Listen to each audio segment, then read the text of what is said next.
Good afternoon and welcome. My name is Nick Davies and I'm a Programme Director here at the Institute for Government.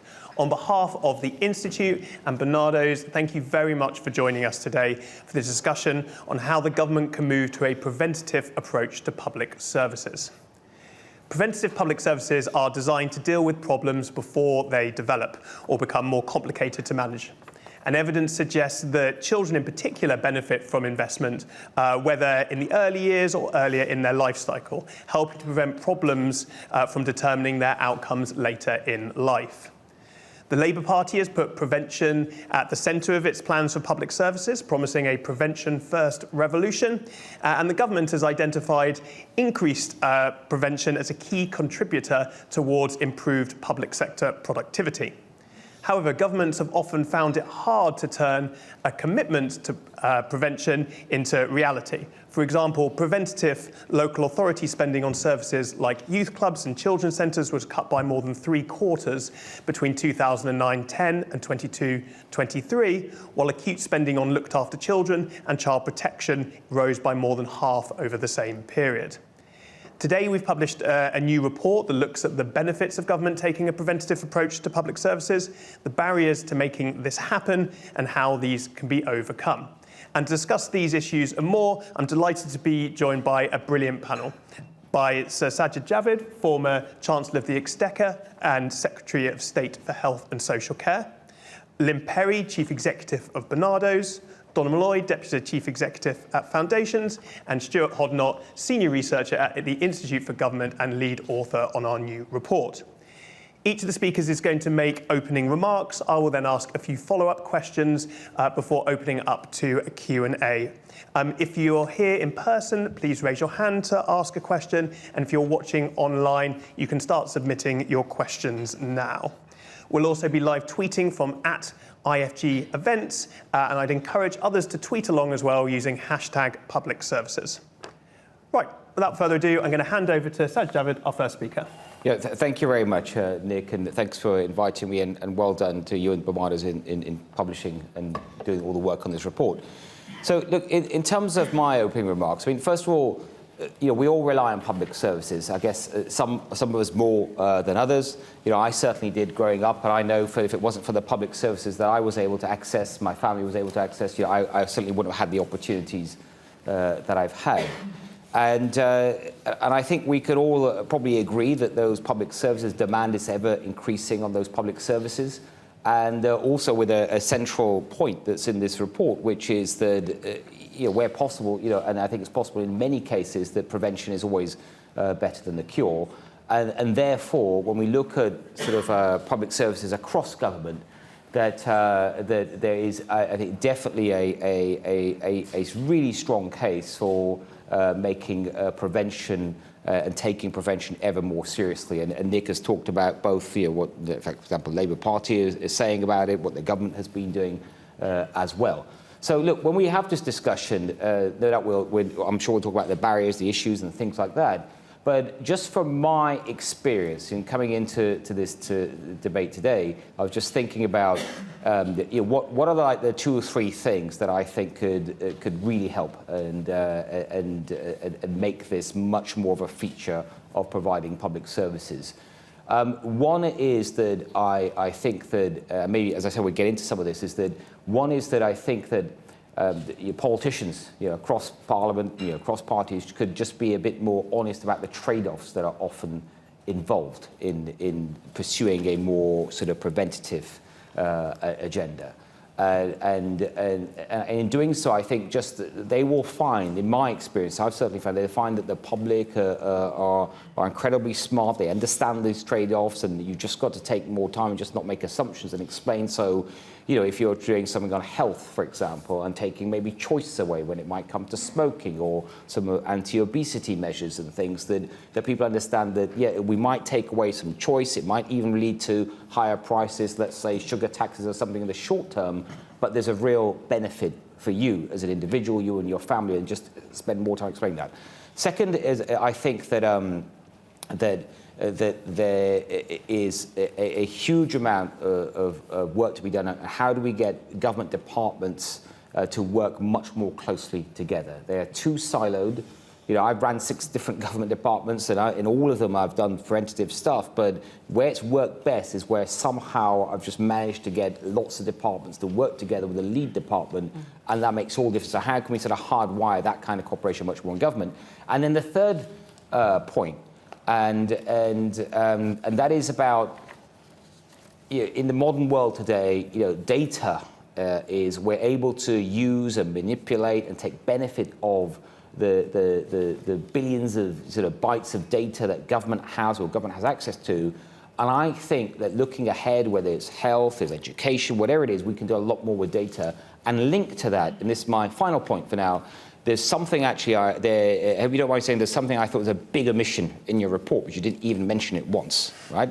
And that's the transformative power of artificial intelligence. In fact, I did a little search in your report, and I searched for the words artificial intelligence, and it's not there at all. So that's a big gap, I think, because I think that if I had to pick just one thing, if you said just pick one thing now that can really drive the preventative agenda in government over the next, you know, not just the next 10 years, but just next 3 or 4 years, and mean that a lot of those sort of trade-offs about short-term versus long-term, the budget costs and stuff, even government cooperation by taking data parts of government, is the use of artificial intelligence to bring more solutions, to do more testing of ideas, to sort of help you with pilots, to provide more evidence. And I thought that was just the one thing I thought was actually a big thing that was missing from the report. And I hope that if we're able to agree on that, that's something that maybe the Institute can work on as well, because I think that can make a big difference. Thank you. Going to get now to our second speaker, Lynn. Thank you very much. Let me just start by thanking the Institute for Government for working with Barnardo's in bringing people together today. I think this is a really important conversation for us to be having about preventative approaches to public services. Just a quick intro for people who might be less familiar with Barnardo's. We've been changing childhoods and changing children's lives across the UK for 158 years now. My personal career background has been spent wholly working in children's services with children, young people and families, and I've been in the charity for 15 years, chief exec here for the last couple of years. And so you might expect me to say that consideration of investment in prevention and early intervention services is something that is really important to me, really important to our charity and at the heart of our strategy. I'm really delighted that we've got such a great panel of speakers today to talk about this issue and people in the room and online to engage with us here. It does feel like a critical moment in time for us to be putting prevention at the heart of public policy. Increasingly, I think this is no longer something that we can consider a nice to do. It is an absolute necessity that we shift the dial on investment into preventative and early help services. Nick quoted a couple of stats earlier. We know through our work with local authorities right across the UK that they are spending an increasing proportion of their budgets on acute services.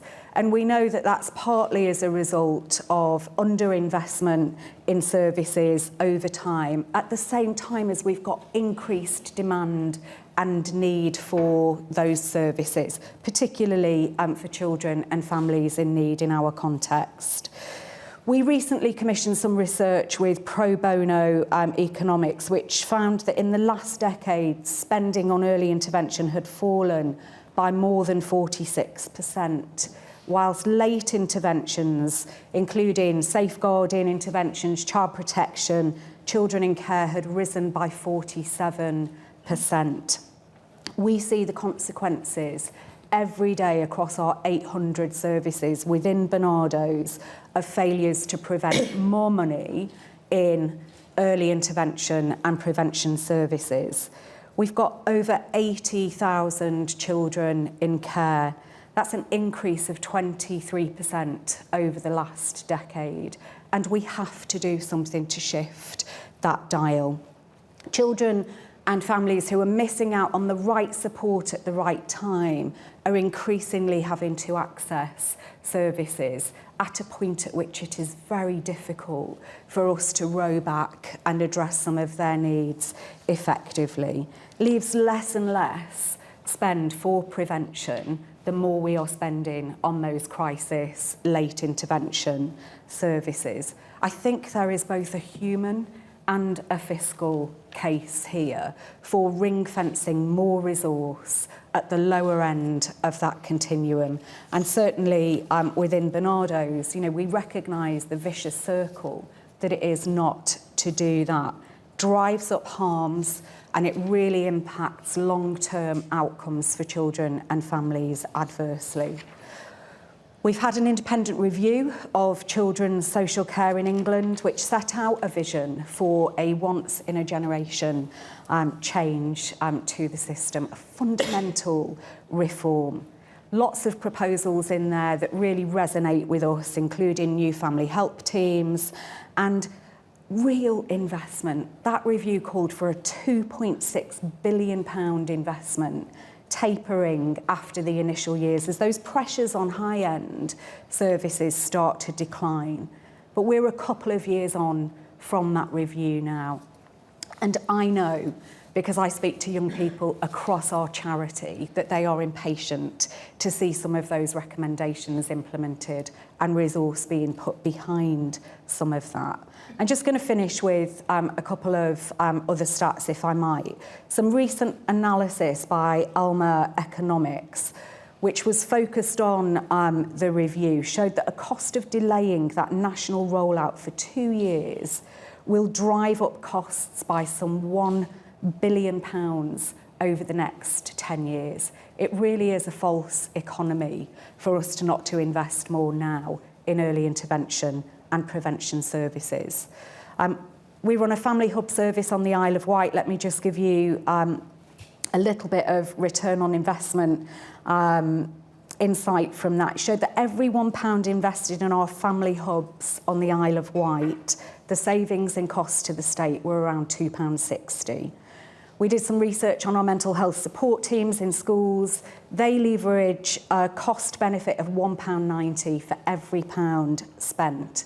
And when we start to think about social prescribing for children and young people, we know that we could really reduce demand on acute services. So in summary, stepping in too late means children are struggling for longer, and it also impacts their long-term outcomes, and it costs us more.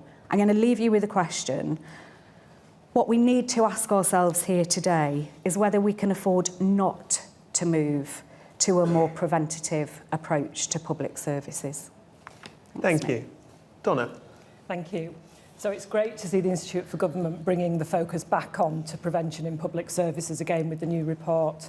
At my organisation, Foundations, we look at what works in supporting and strengthening family relationships, because we know that family circumstances, parental behaviours, the home environment and wider relationships significantly shape children's outcomes and life chances. And I think this is one of the clearest areas where early support can make a significant difference and prevent problems further down the line.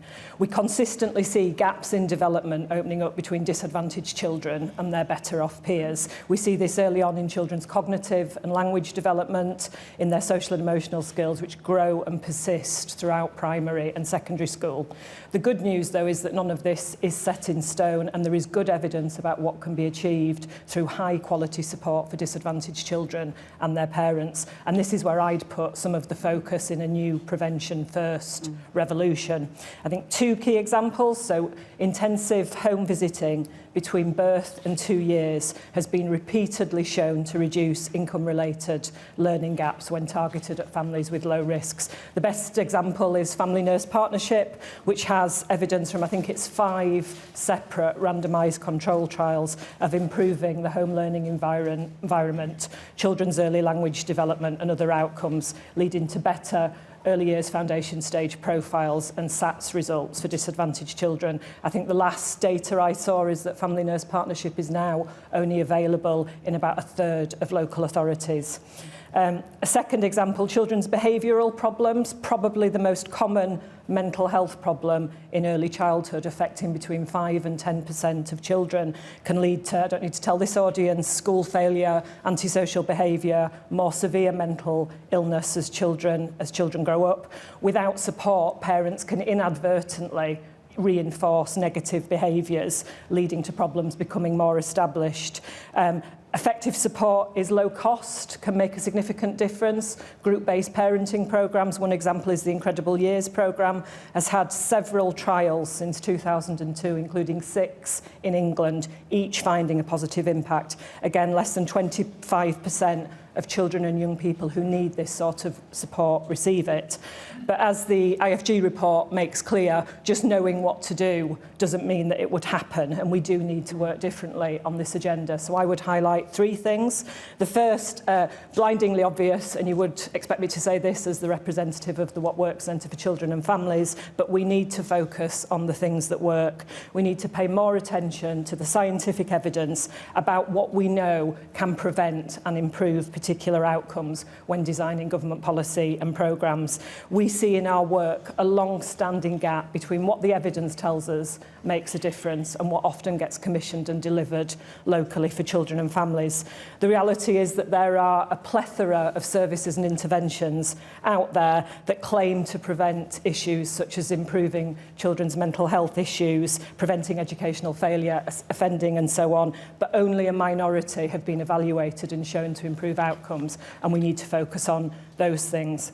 Part of this is tackling the tendency towards short-term thinking in Whitehall, which is another issue picked up in the report. We all know electoral cycles can drive a focus on the short term and quick wins, but we have to take the longer-term view and start with the existing evidence about what's likely to change outcomes and drive an unrelenting focus on that across departments and delivery chains. So my message to whoever forms the next government would be to focus on what works and to hold our nerve. And the recent IFS data on Sure Start, which showed better GCSE results over a decade on for those who lived near those early Sure Start local programmes, I think is an important reminder of that. My second point would be the need to put in place strong infrastructure, both nationally and locally, to drive this and make prevention a political priority. And there's lots of ideas about how to do this in the report. Key elements for me would be a new central team or prevention task force with a clear mandate to drive a focus on effective approaches, which sits outside of spending departments, reporting directly into the Treasury. And number 10, which can be effective. I think we've seen this if it's set up in the right way. I worked as a civil servant for many years, including in the early years of the Social Exclusion Unit, which I think was a fantastic example of how that sort of structure can drive real improvement across Whitehall. Another point, again, picked up in the report is about dedicated or ring-fence funding for prevention approaches with incentives for the local areas to deliver effective programmes. And looking again at how we can incentivise spending on shared outcomes at local level. Maybe we need a new total place type initiative which looks at how to align commissioning and funding across public services from local authorities, health, policing and criminal justice and so on. And my third and final point is that we have to sort out some of the significant gaps in our knowledge about how to effectively prevent some of the key issues that we're facing today. Attempts at prevention can flounder because of a lack of evidence. On some of the major social problems, we have a lack of high quality impact evaluation, and it can feel like services and policymakers are operating in the dark. One example that we've been focusing on recently is the urgent need to generate evidence of what works to prevent domestic abuse and to support children who are affected by it. This is a massive social issue affecting 1 in 5 children, major demand on children's social care and wider public services, and yet we have no approaches in this country which have been rigorously evaluated and shown to impact on children's outcomes, which is just not a place that we want to be. We recently published a 5-year route map for finding out what works to prevent domestic abuse and support children who are affected, and we are really keen to take that work forward. And my final point is a plea. It feels like we've been talking about how to refocus on prevention in public services for a long time now. Let's not be having the same conversation 5 or 10 years from now. The prospect of a new government offers a chance to put in place some of the changes that are needed. And it's really difficult. Of course, it's really difficult. You know, we all know about the barriers, but we do know that serious preventative work which delivers results is possible. One of the standout examples for me of the last few decades was the teenage pregnancy strategy, which is a major social policy success. It had all of the elements, joined up cross-government programme, ministerial task force in Whitehall, with joined up action at local level via regional and local service coordinators. The teenage pregnancy strategy halved the conception rates of under 18s with the biggest reductions in the most deprived areas. But crucially, it changed how we see the issue. Teenage pregnancy no longer was seen as a problem that was too difficult to be solved. And it feels like it's time to put the same level of ambition around some of our other pressing social problems, such as domestic abuse. Because with the right focus, I think we can show that these problems are also not issues which are too difficult to be solved. Thank you. And now final speaker, Stuart. Thanks, Nick. As Nick mentioned, I'm going to try and condense 6 months' worth of work in our report into about 3 minutes. Our report that we published in partnership with UK Youth today. So I'll quickly run through some of the barriers to more prevention we identified in the report, and then our recommendations for overcoming those barriers. So I think, first of all, we sort of touched on this. There's a real mismatch between the political incentives and what the policymaking is needed for prevention. So the average tenure of a Secretary of State between 2015 and 2020 was 18 months. They need to show results very quickly in that time. We're talking about interventions that might have benefits over the course of years or even decades. There's little incentive in that case to put money towards something which you can't then claim credit for. I think relatedly, there's also an incentive to protect acute budgets when budgets are tight, as has been the case since 2010. So in health, for example, you might want to protect spending on hospitals when there are ambulances queuing outside, and you're less interested in cutting spending on public health, where the impacts aren't seen for a number of years afterwards. As Sajid mentioned, services and Whitehall are very, very siloed. There's poor work across departments, and that goes the whole way down to the point of delivery for services. And cooperation is really key for a lot of these areas. It requires cooperation of health and DFE or DLUC, for example. And without that, there's a real barrier to making prevention a reality. I think also, relatedly, policymaking is far too centralised. I think there's a danger in Whitehall that we too often conceptualise prevention as these very tightly prescribed programmes that are designed in departments and applied to local areas with a nice pot of money attached to it that makes for a nice announcement and press release. That's not really the way that we've seen effective preventative work happening. Often it's led by local areas who understand the needs and the requirements of their local residents and design services around them. That isn't really something that can be grasped particularly well from the centre of government. So what do we recommend? So our 5 core recommendations, I'll try and go through these quite quickly. So first of all, it has to be a political priority. Ministers and other politicians must lead from the front on this. That's both within the centre of government, but also out in local areas. And we think that there's a role for an excellent leadership in councils and the NHS to play in this as well. At times when we've seen this work best in the past, it's been led by very high-level political support. So Gordon Brown, Tony Blair supported Sure Start. David Cameron was on board with the Supporting Families programme. We need that kind of support again, and we need it for a long period of time with funding to support it. Secondly, money and measurement matters for this, and we think that government should embed prevention into the spending framework. That means identifying which areas of government, which programmes, which services it thinks are preventative, then protecting those areas from cuts and dragging that money back into acute services. We also think that that spending framework should encourage more cross-departmental spending bids by departments, which again should try and encourage more cross-departmental working. Also, you need to be able to measure what you're doing here. The government should define its long-term outcomes, and then also the interim metrics that it would like to use to measure progress against those metrics. It can build on that by putting it into the current outcome delivery plans that are already in departments. But crucially, it needs to show progress on these interim metrics by the next Parliament. related to what I said before, local areas have to take a lead in this, and they need more support to be able to innovate and spend money how they want to. That means reduction in the large number of grants that are designed centrally and rolled out to local areas, a reduction number of very small ring fences around pots of money. It means longer term funding settlements for local areas and for NHS. And it also means political cover to try and allow innovation and less of a blame culture, less of pointing fingers at particular local authorities and saying they've failed in this particular thing, because that disincentivizes some of the risks that are risk-taking that's often needed to try and implement a preventative approach. And finally, related to that, we think there is a need for a more effective accountability mechanism between central and local government. And that should go both ways. It should be a body, we recommend a reformed Office for Local Government, that acts as an organisation that can hold both central and local government to account for this.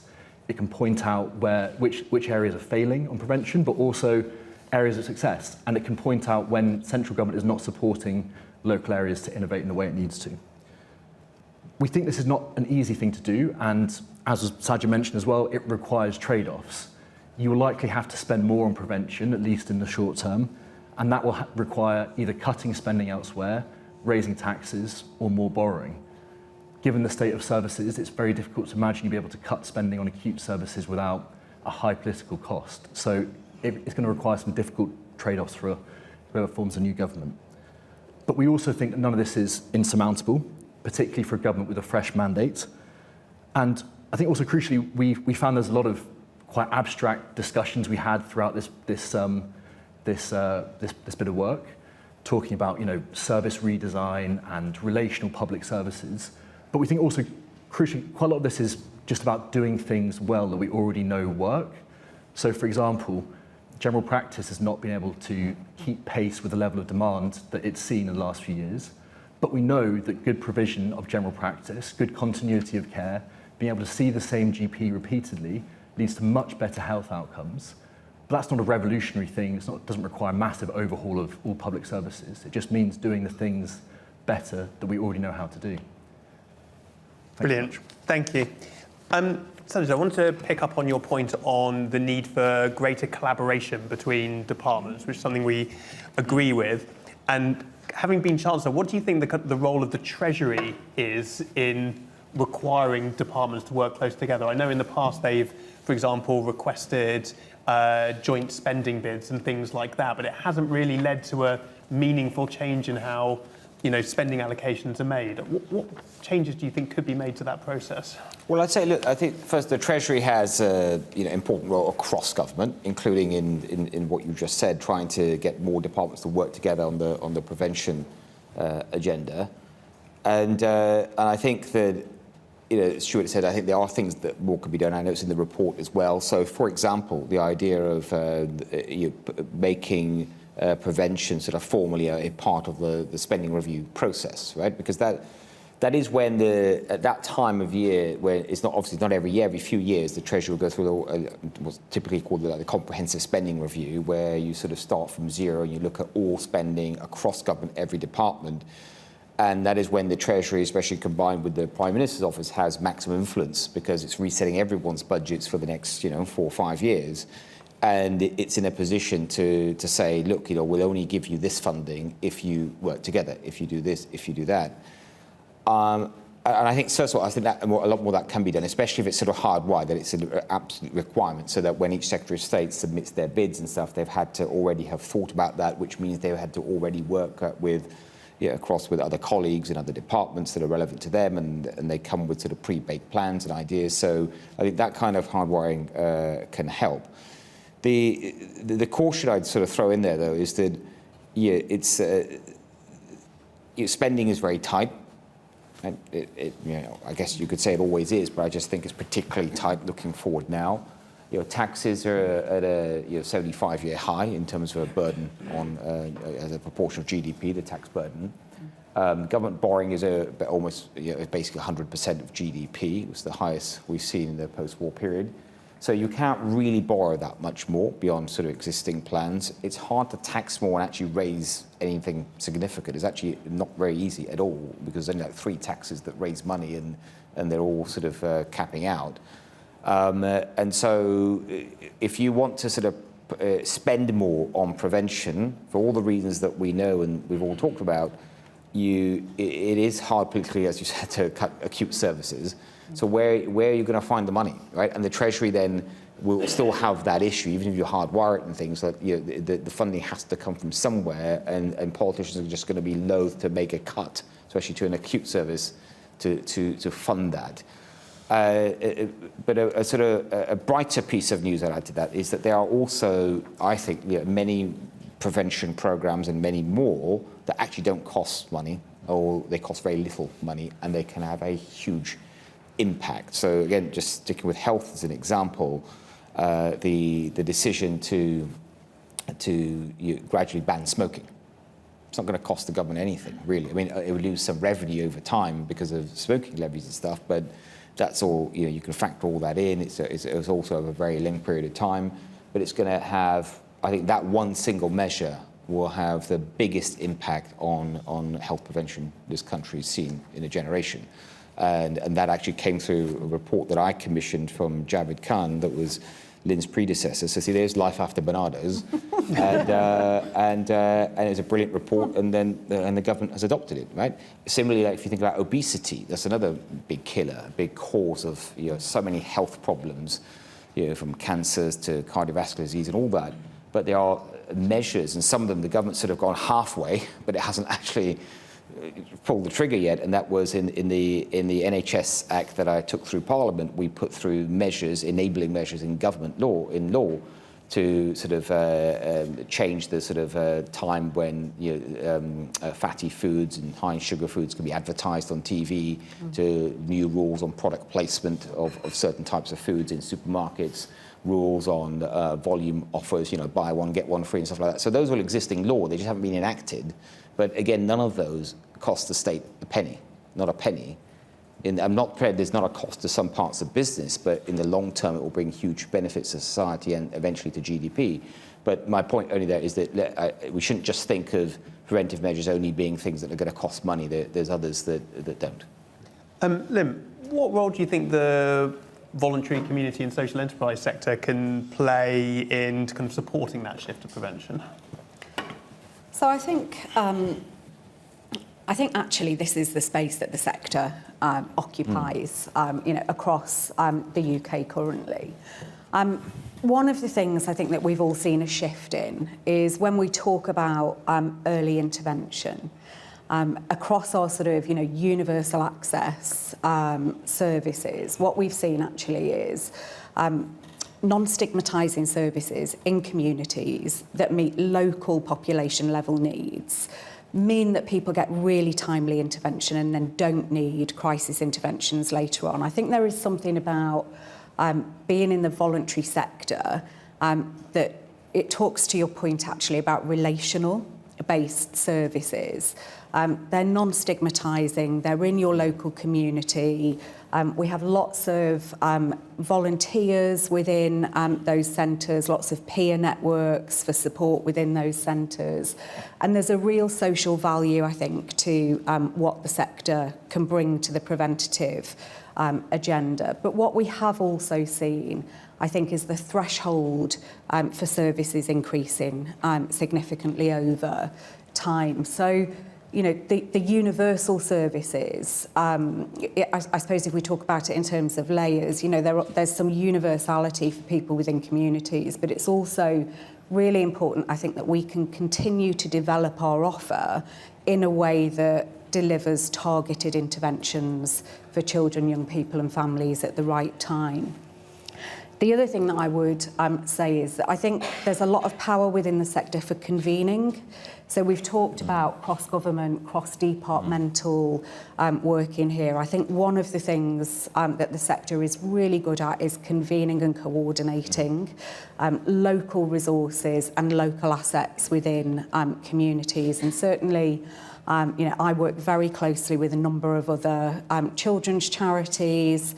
I know that my colleagues who are out in regions and nations and locality areas are great at looking what are the community assets and how do we really coordinate those in a way that has impact. for children and families. The other thing that I would say, and it's to your point about data, is we have quite a lot of quantitative data within the sector. So Barnardo's alone worked with over 370,000 children, young people and families last year.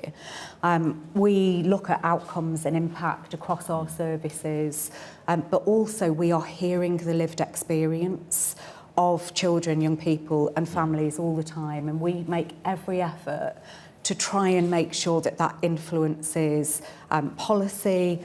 We have young people here with us today. I think that is really important in achieving cut through, because that co-production and co-design of services through experts by experience, working alongside others, I think really has a lot of potential to leverage change.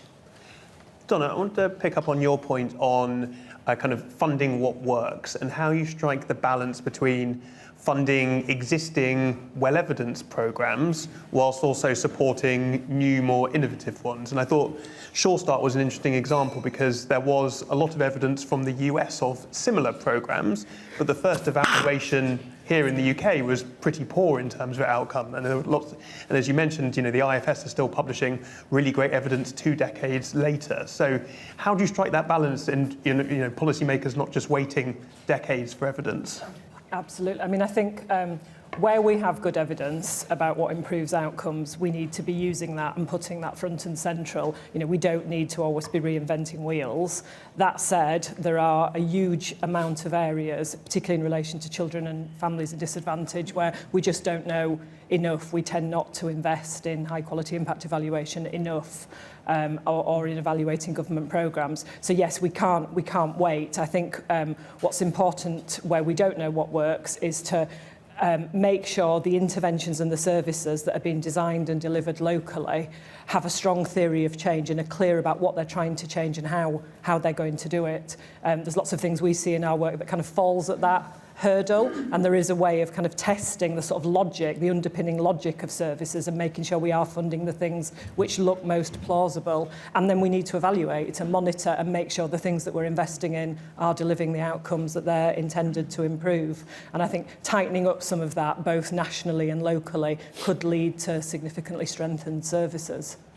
Stuart, there's been a lot of election chatter today. I'm not sure if anything's come to that while we've been having this event today, but what would you want to see from an incoming government, whoever that might be, that would show they were serious about shifting to prevention? Yeah, so first of all, I think the starting gun will fire on this with the announcement of the election. There'll be a campaign, there'll be manifestos. You'd want to see, first of all, some commitment, some explanation in those manifestos, in that campaign, of what exactly both parties mean by it. Because I think this is one area of prevention that is still, or politicians are very woolly generally when they talk about prevention. They talk about it in sort of very grand, broad terms, but very rarely in more detail. So it'd be interesting to hear what they say during that campaign. Once in government, I think then you'd need what we talked about earlier on, some high-level political leadership, some sort of announcement, some commitment publicly to making prevention a core part of the policy agenda. Given the fact this might be a late election, we're probably looking at a 1-year spending round run towards the end of this year. That's probably too short an amount of time to create a full sort of evaluation of which services and which areas are preventative and to embed that into a comprehensive spending review. But we think that you can start the process of thinking about that. The government should be thinking in that 1-year spending round, what areas do we think are preventative? Where should departments be trying to develop their preventative strategies? We think from there, you probably then need to start to develop the criteria for what you think is preventative spending. We think that's very important for protecting that spending. The Treasury, in partnership with Number 10, should be thinking about what areas or what criteria, what characteristics of services are preventative, briefing departments to start to think about that and to start to gather evidence for what areas they think they could put forward for preventative spending. That should then feed into a comprehensive spending review that's, as you mentioned, which would probably cover the rest of the Parliament. And that should be a much more comprehensive look at what your preventative strategy would be. That's where you want your cross-departmental bids. That's where you want to have a really cross-governmental strategy that's published alongside showing the government's priorities on prevention. I think there are also other shorter term things that could be done.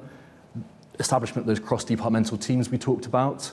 That's relatively low cost, and it should start to bring a focus to some of these more thorny issues, such as poverty reduction or children's services.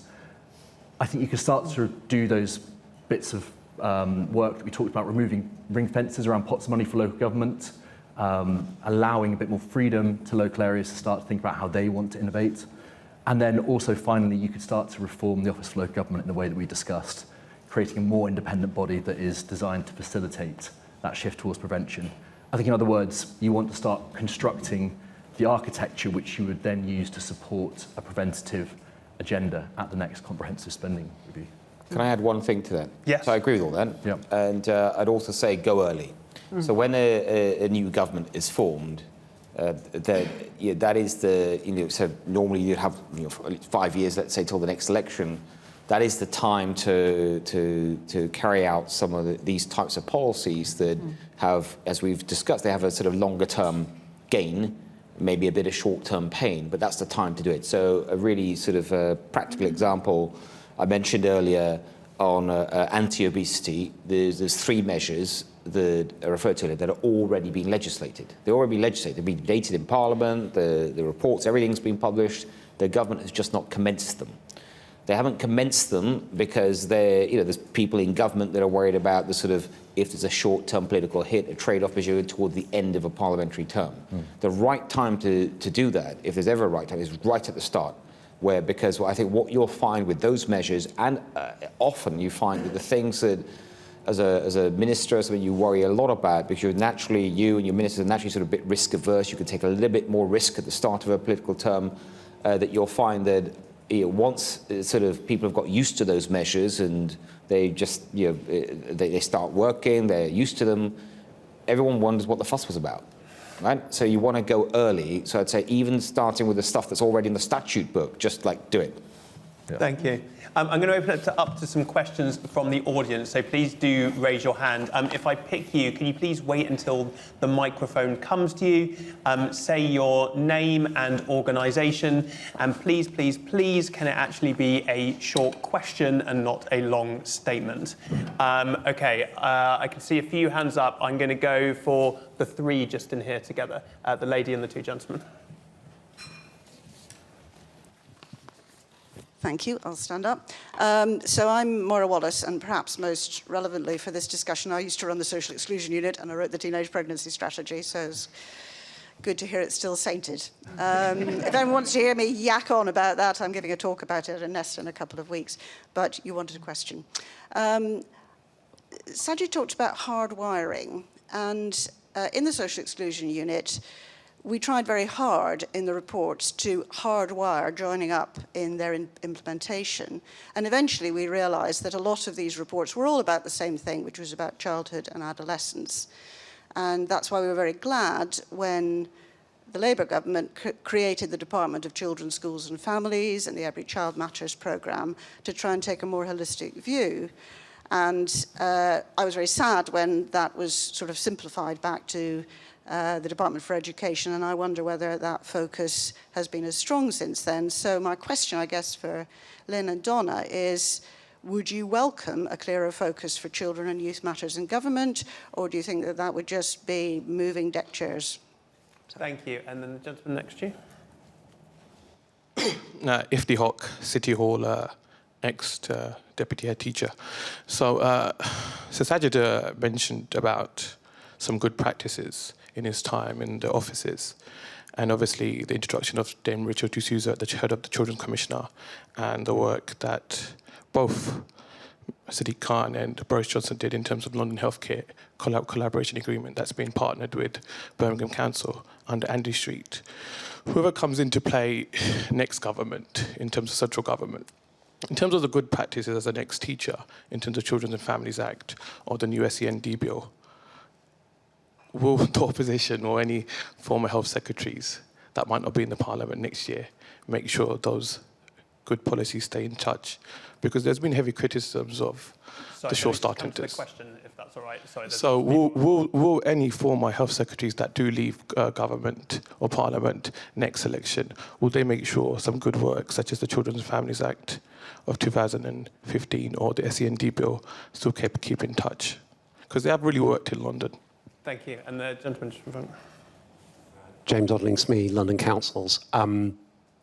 The panel's talked a little bit about theories for change and co-design, and also some interesting comments about the future of offlog. So I suppose the question is, and I don't know who wants to answer it really, is we have CQC, we have Ofsted, we have a whole range of regulatory and inspectorate bodies. Do you see a role for offlog in both focusing and enabling local authorities and councils to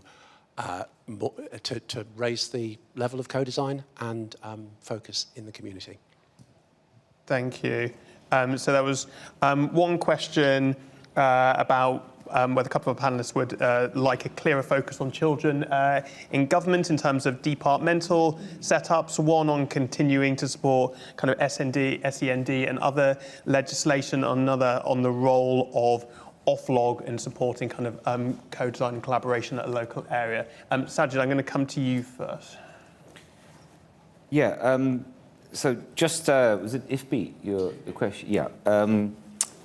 You were asking that former health secretary. I don't see Matt Hancock up here, so I think you must be asking me. But yeah, I mean, I'm very supportive of that, the Children and Families Act, and also the work, especially the more recent work that's been announced around SEND. And I you know, my recollection of all that work going through Parliament and debates and stuff, there's a high level of cross-party support on that, and that's why, you know, I'd be confident that I don't think that's a sort of a casualty of whatever comes out of this election, and a lot of that good work has begun, and I think it would sort of remain a priority. So I'd feel pretty confident about that.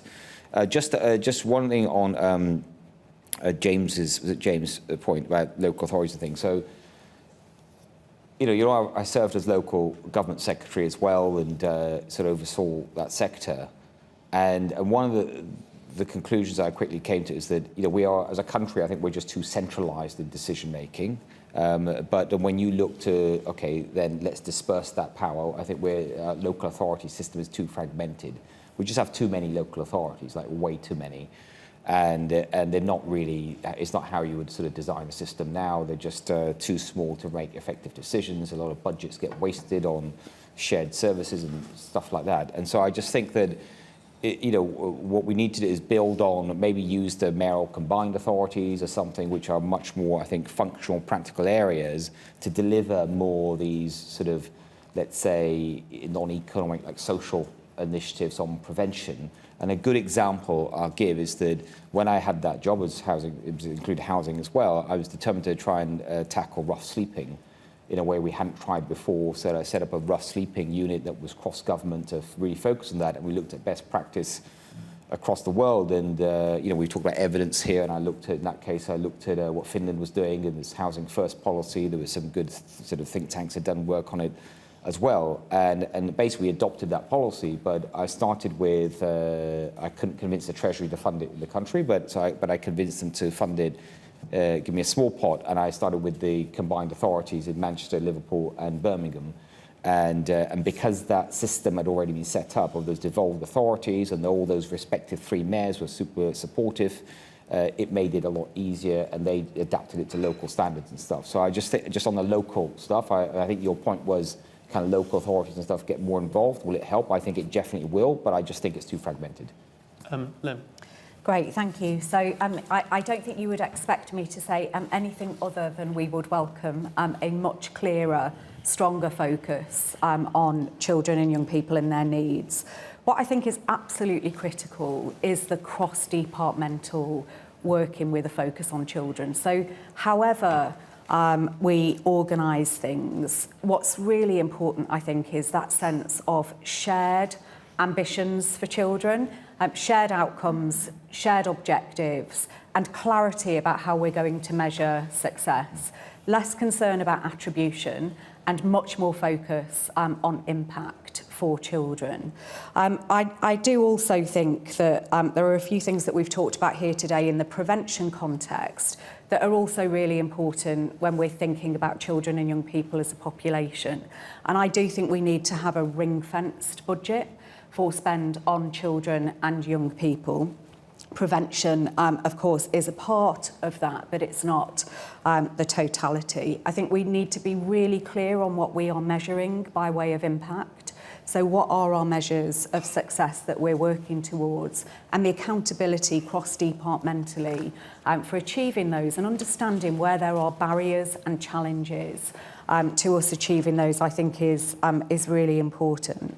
Child impact assessments could potentially help us with some of that when we're making policy or funding decisions in respect of issues affecting children. But fundamentally, I think children need to be championed from the top, from the Prime Minister, decision-making all the way through in respect of budgets, and that's where I would really welcome the focus.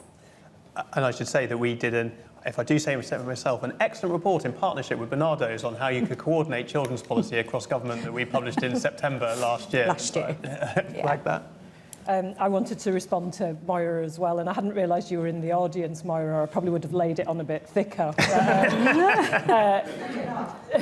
Just to say, I mean, completely agree with Lynn. I mean, I think we definitely need a clearer focus on children across government. Whilst there's part of me that's loath to suggest rearranging the deck chairs in Whitehall and machinery of government changes, because that just takes ages and distracts people and all the rest of it, I think the clear lead for children that DCSF had was really powerful. I mean, we now regularly interact with about 6 or 7 departments who have different bits of the children's agenda and focus on different outcomes, and all of that just really mitigates against taking a holistic view about what matters for children's development and how we tackle child risks, and we just don't have that at the moment. And so I think, you know, we need to get that back in whatever happens next.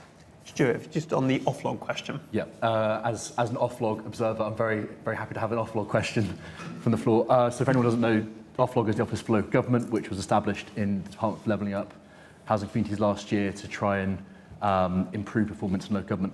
I think, yes, there is a role for a body like offlog. I don't know if offlog as it's currently constituted is the best way of doing that. I think there's questions about it being a directorate within the department. I think it creates too adversarial relationship with local authorities who see it maybe as a beast of Whitehall that is maybe trying to, you know, point fingers of blame at them. I think there's more potentially a role for an independent organisation that can work to consolidate learnings from across the sector to try and work out what works, bring evidence to bear on policy making in local government. But I think there's probably quite a long way to go for offlog to reach that ambition. We talk about it a lot in the report, so yeah, please have a read. I'm just going to pick up a few questions from online. So this one for you from Edward Jones. He said, is it realistic to expect politicians to spend more on improving tomorrow, potentially at the expense of today? No, it's a fair question, as we've sort of all referred to about the short term versus the long term. But there are ways to achieve that. We've heard some examples. And I'll give you another one, and I think this can be used a lot more. And what reminded me of it was just what Lynn said a moment ago, which I completely agree with about I think you said the way you put it, Lynn, about ring fence, when there's funding required, like ring fencing it for, in this case, you talk about children and sort of youth services, but make sure it's ring fenced so it's sort of is there and people can be confident that that's going to happen. And that reminded me of one of the biggest issues I had to tackle when I first became Home Secretary was rising knife crime and violent crime. So we set up a sort of anti-violence sort of knife crime unit cross-government that I chaired. And I came across, we've heard of loads of charities, loads of voluntary groups, charities doing some amazing work in trying to get young people especially away from knife crime. it's a brilliant kind of charity like Red Thread that went into hospitals and stuff. Gang exit charities and stuff, and they're doing brilliant work in a way that the government couldn't do. The people will listen to charity workers and social workers, but they would not listen to a government official or something, or someone that represented the state. So I wanted more funding for that, and I wanted it to be ring-fenced and to be there, and I was confident and to be there for the long term, so these charities could properly invest in these programs. I went to the Treasury and this might sound odd, they said they would offer me 25 million a year for 10 years. They put it in my budget, 25 million a year, 10 years, so that'd be 250 million, right? And in the end, I didn't take it. I took 20 million a year, but I took it up front. I demanded up front as 200 million, took it from the Treasury, and I put it in I gave it to a charity. We had a competition for a charity, and it created the Youth Endowment Fund, and put it straight into that fund, and it basically left the Treasury straight away. So once it's left, it can never get it back, right? The problem with a commitment 25 million a year or 10 years, when I'm gone or something, it's gone, right? Someone else comes on the party, it suddenly becomes 20 million, then 5 million, suddenly before you know it, it's gone, they've pinched it for something else. So I might agree to less, but what I agreed to was permanent over the next 5 years. And in fact, it's probably be more than that, because what the Treasury hadn't really thought through is if they give me the 200 million up front and it's 20 million a year that I'm going to use, if you cleverly invest the bits you're not going to use, and you probably end up with even more, right?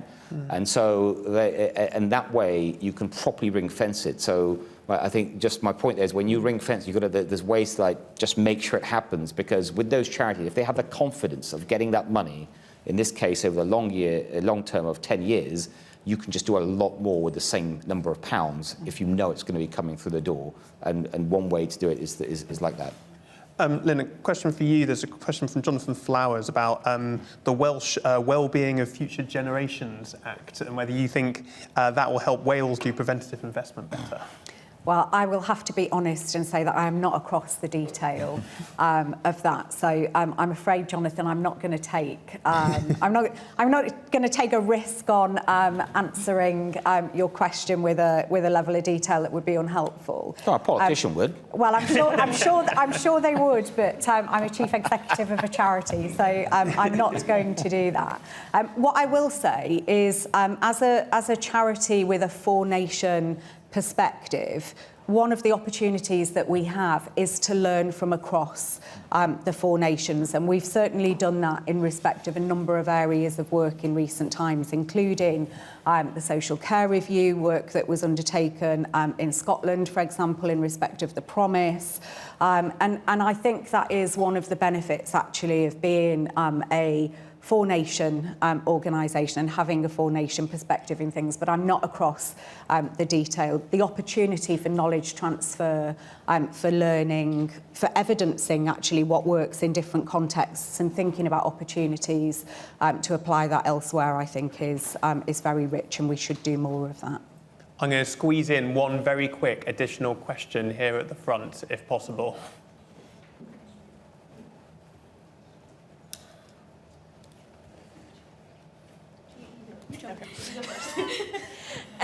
So I am 19 and I've been on the ADHD waiting list for over a year now, and I was wondering how you would, the next government would plan on improving this, or how you could see this being improved by preventative measures.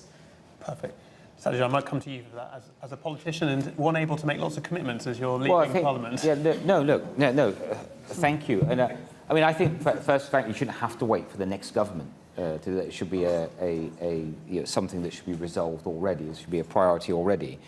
I think that it's fair to say that for lots of reasons, not least because of the pandemic, there's the waiting lists for health-related issues are a lot sort of longer than they guess they would have been otherwise.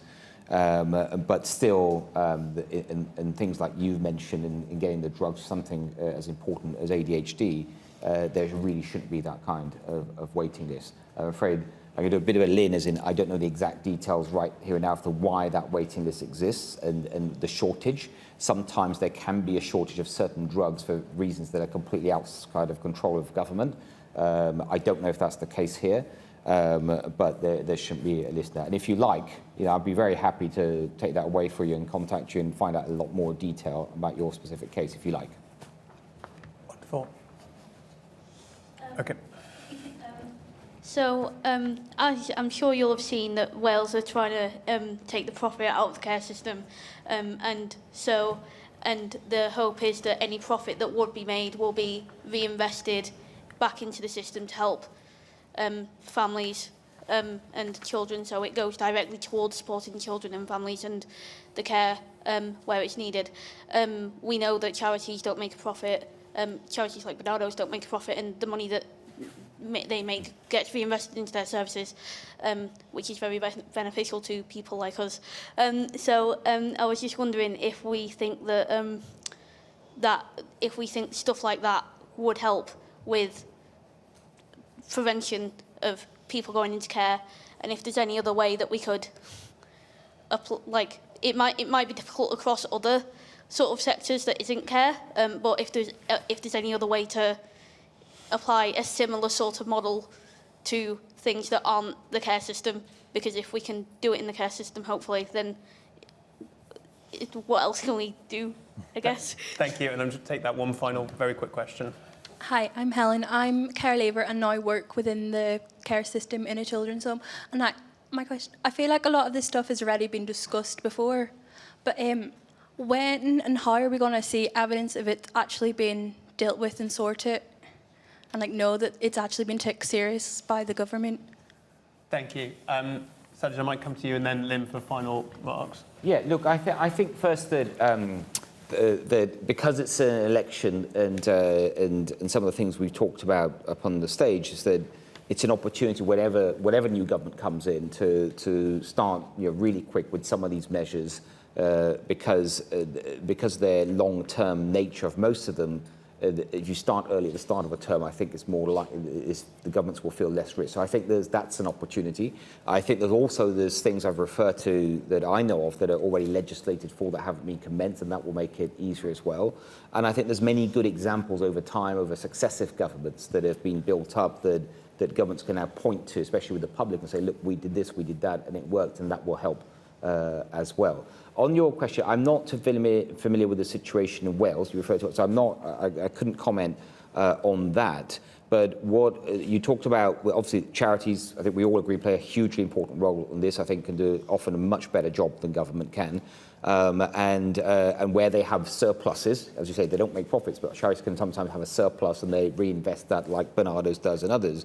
But one thing that reminded me of is that there are social sort of good initiatives that government can support and fund, and fund charities for them, or sometimes even private companies to do that.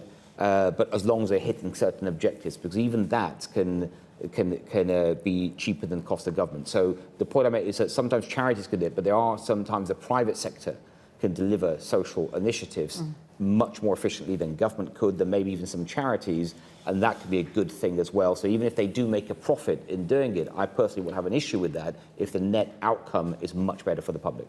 Thank you. Lynn, very final remarks. Yeah, thank you. Great questions. So thank you very much for both of them. I think the first thing that I would say is that there has been quite a lot of scrutiny on for-profit providers. And I think your point is really well made about the potential to reinvest profit in preventative and earlier intervention services. The most important thing, I think, is to focus on impact and outcomes for children and young people, irrespective of whether or not care is provided from within the charity sector or not. The most important focus is, are we providing high quality, high impact services that fundamentally change outcomes for the better for children and young people. It is the quality of the care that I think is absolutely critical here. We know that there have been a lot of reports. We know that it was also reflected in the care review, and like you, we talked about it. We bumped into each other at the train station, didn't we? And we walked in together, and we were talking about the recent announcement in Wales and how that is likely to transform care there. So, there is potential, isn't there, for change and for learning there. But I will go back to it is about whether or not it is transforming outcomes for the better for children and young people. Thank you. On that note, I'm going to bring this event to a close. Thank you very much to our 4 excellent panellists, to Bernardo's for partnering with us on the event, and to all those who've joined in person, watched online, or watched or listened back later. And please, can I recommend that everyone, after you've checked whether there is an election, that you read the new report on the IFG website. Thank you very much. Mr. MP.